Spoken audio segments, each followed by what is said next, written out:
Gente, olha aqui que presente imenso que o Marco Scardelli me deu. O Gil Giardelli, essa pessoa maravilhosa, que a hora que eu comecei a ler o currículo dele, as coisas que ele fazia, eu falei, gente, eu não vou dar conta. Ele é espetacular. Eu agora perguntei se ele faz chover, só que ainda não, tá? Mas eu acho que futuramente você vai. Gil, muito obrigada por me conceder essa entrevista. Você é uma pessoa admirável. Eu fiquei encantada de ver quem é Gil Giardelli.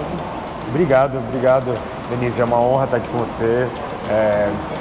Enfim, na verdade, é um trabalho, né, de algumas décadas.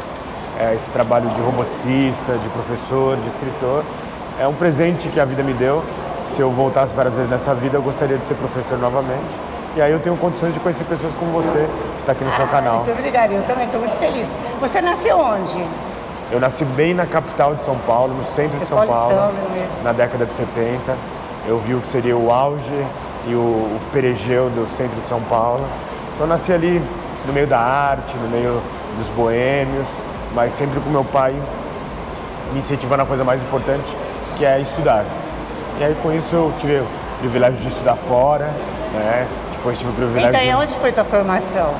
A minha primeira formação foi na Universidade de Mackenzie, depois fiz desenho industrial, depois eu consegui uma bolsa e fui trabalhar como garçom em Londres e estudar lá. E lá o que você fez? Aí lá eu fiz Mass Communication e Internet, né, que era assim, a comunicação de massa e o início da internet, 99 para 2000. Então era um mundo que estava começando o e-mail, tinha que esperar para ter notícia do Brasil, não tinha ainda os portais de notícia, tinha um ou outro, mas era difícil de acessar, era caro. E aí você esperava o jornal de domingo chegar na terça-feira para você ter notícias. Chegava o jornal e a revista semanal, né, que saía aqui no Brasil no sábado e domingo, chegava lá na terça-feira.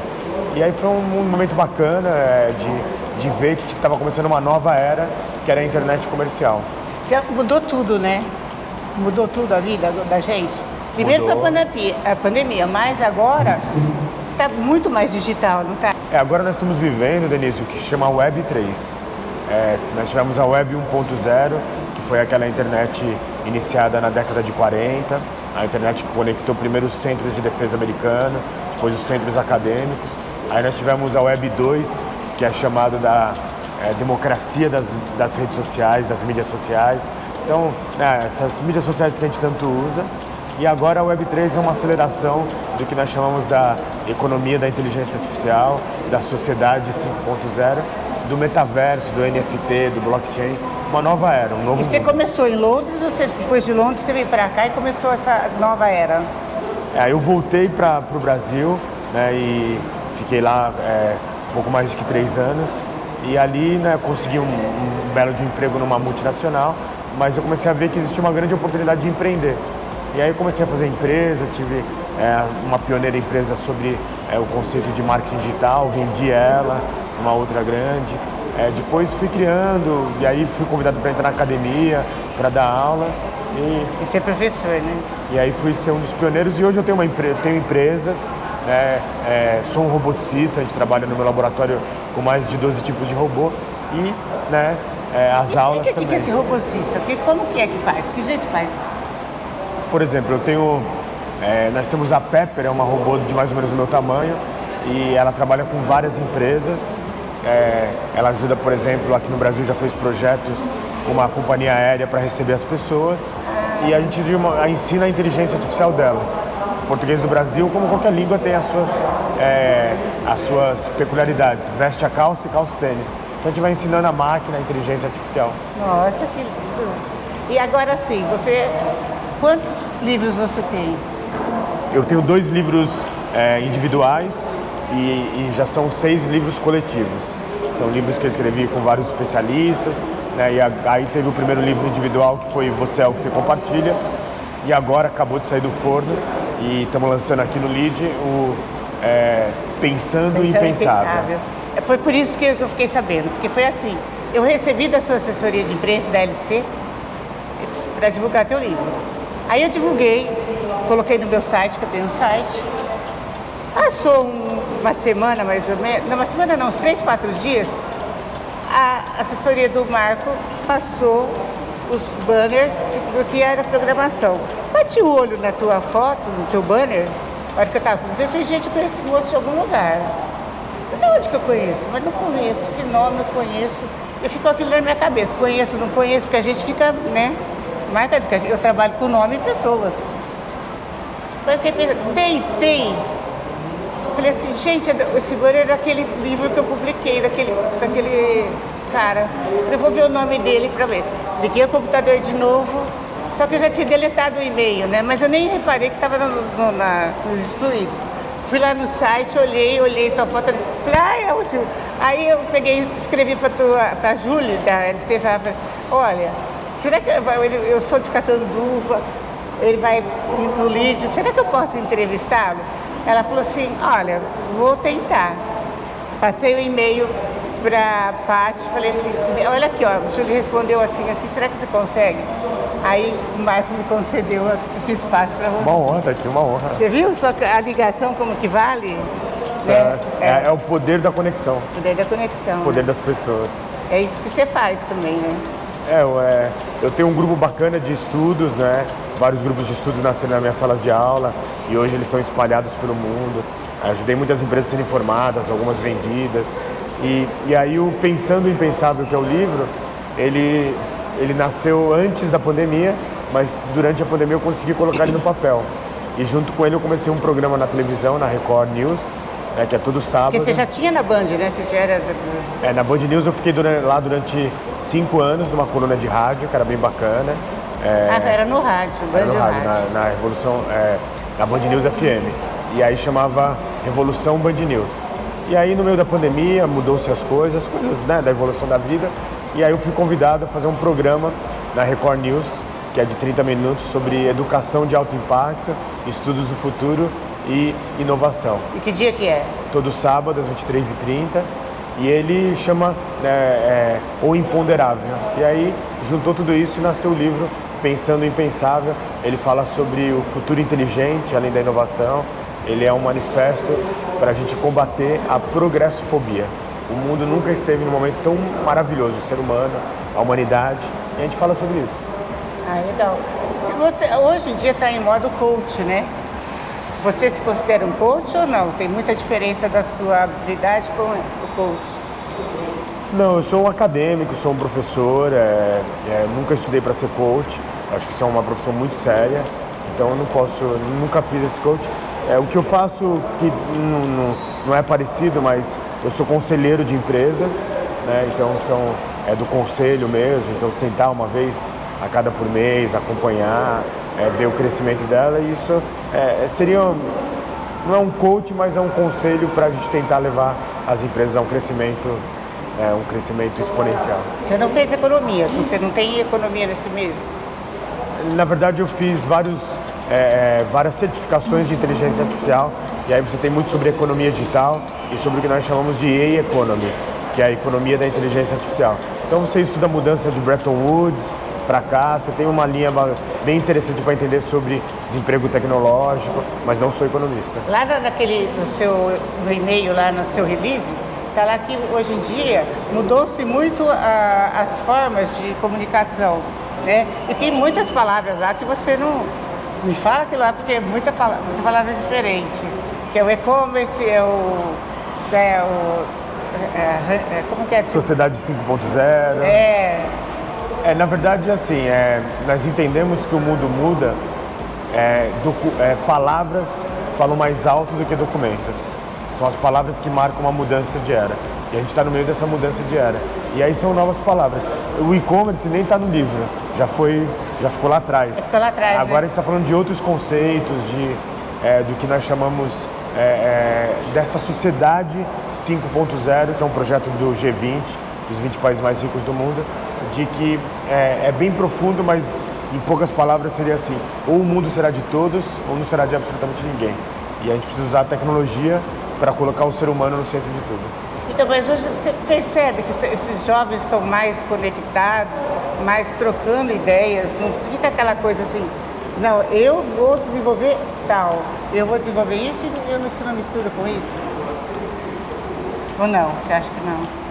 Eu acho que tem todos os tipos de jovens. Tem aqueles que só usam de forma não adequada as mídias sociais. Tem outros que são grandes criadores. Eu estou falando sobre aqueles sérios, aqueles que... Você tem, por exemplo, hoje duas pessoas que recentemente, há 10 anos atrás, tinham 13 anos, hoje com 23 anos, tem uma empresa que vale milhões de dólares, entraram nas melhores universidades. Então isso é uma coisa fantástica que a gente tem que o estudar é importante para criar novos negócios. Então aqueles que estão estudando estão tendo oportunidades como nunca visto. Hoje é a inteligência, né? O que você vai, a criatividade, a inteligência é que vai rodar o mundo, né? Exatamente. A inteligência é a era da inteligência coletiva, mas você precisa da sua inteligência. Eu adoro você, né? Agora, o que é esses 3 S do futuro? Os 3 S do estudo do futuro, Denise. Estudo do futuro, né? Em inglês seria Science, Society, Spirituality. Ciência, Sociedade e Espiritualidade. Com a superaceleração da tecnologia, com os computadores quânticos, quando você começa... Para você ver o futuro, você sempre tem que puxar o estilingue do passado. Então, se você pegar lá atrás o início da física quântica, um pouco lá atrás o que foi o Clube dos Fantasmas para estudar o invisível da Universidade de Oxford, quando você passa para Humboldt sobre a conexão entre seres humanos e natureza, os hippies e os techs, que foi ali na década de 60 na Califórnia, que é o início de tudo isso que a gente está vivendo, a gente começa a explorar o invisível. Hoje nós já temos algoritmos, trabalhos acadêmicos, nós já temos muitas evidências científicas de coisas que pareciam invisíveis, como por exemplo, coisas que antigamente eram apenas do meu dogma. Eu sempre acreditei em Deus, mas a gente não tinha provas científicas. Hoje nós já temos um vasto caminhos para entender sobre outras dimensões planetárias, a terceira dimensão, a quinta dimensão e coisas que são difíceis até para o entendimento normal.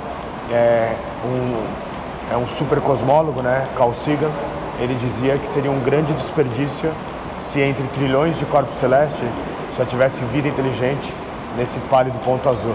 Porque se você olhar lá de fora, o nosso planeta, ele é um pontinho pálido e azul.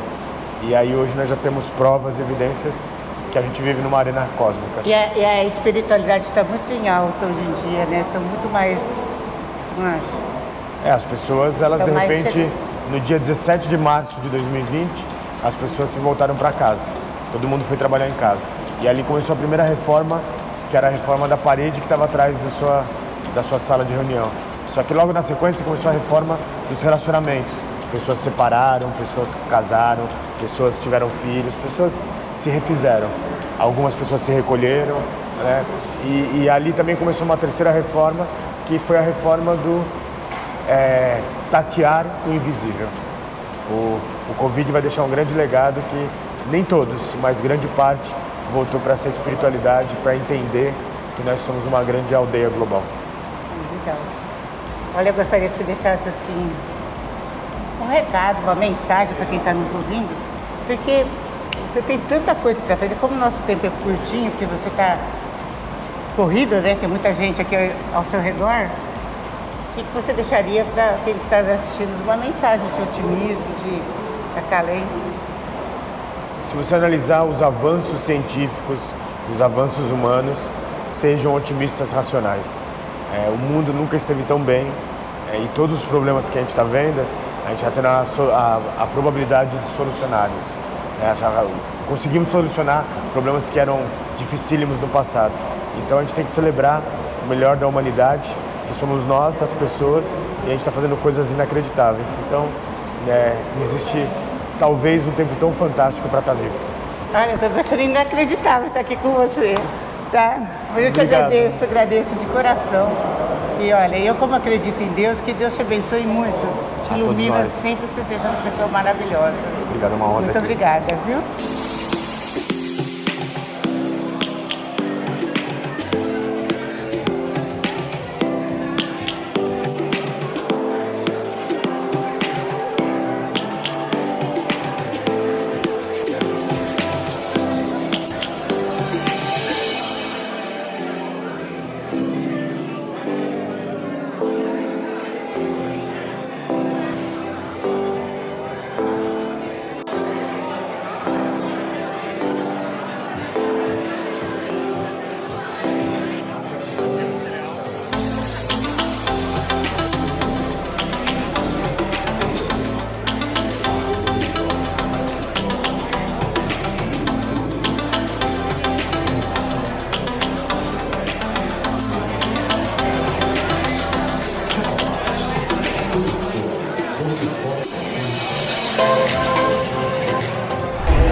noite. Hoje vocês estão animados, hein? Quando a gente lançou o desafio para o Marcos de fazer o evento aqui no shopping, junto com a TV Band, eu achei que ia ser um pouco mais difícil, mas a equipe dele é muito competente. Eles começaram a montar isso daqui hoje de manhã. Rodolfo Neves, diretor executivo da Band. Bom, o Marcos me chamou aqui no papo, falou, você fala lá, eu acho que dá para ver um pouquinho do que foi. Estamos completando 5 anos de DNA, Marcos. E vou trazer uma reflexão. Nós estamos no século XXI, tendo que entregar um produto e contratar profissionais do século XXI e tendo empresas do século XX. Então vamos lá, Gil Giardelli, estudioso de inovação e economia digital com 22 anos de experiência, sem coisa de idade, escritor, difusor de conceitos e atividades ligadas à sociedade em rede, inovação radical, colaboração humana. Seja bem-vindo, Gil, com você. Bom, muito obrigado. Uma honra estar aqui. Eu tenho um amigo médico psiquiatra que partiu agora, mas partiu bem, e ele dizia assim: professor Gil, a gente mede a potência intelectual das pessoas. Obrigado. É uma honra.